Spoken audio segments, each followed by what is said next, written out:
In this video we're going to have a look at the lower panels on our Canon Colorado M series machine. Now this is an M5W, but it's the same for across the entire M series range. So at the bottom here we have a panel which has just got two screws, one on this side here and then one on the other side as well. And you can undo those screws and you can take the panel off. When you undo those screws, you'll see that your Ethernet cable and your power cables all plug into this side of the machine. And you will also see, just down the bottom here, through this little gap, we do also have our power switch as well, which is just there.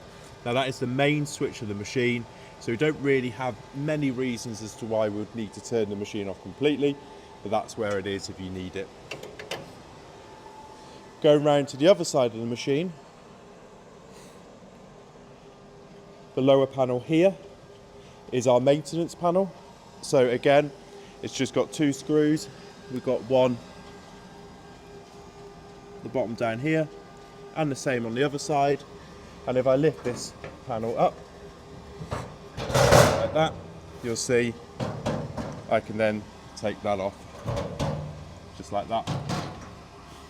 And then this is where we keep the majority of our maintenance equipment for our machine, but it is also the external roll position. So if you have a jumbo roller, this is where your roller is actually going to input into your machine.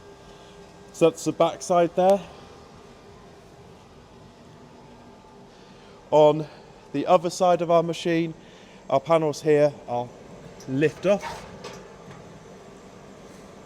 with both of these, and then we have access to our chiller on the side there. So that's a quick look at some of the maintenance panels and some of the sort of positions on the Canon Colorado M series printer.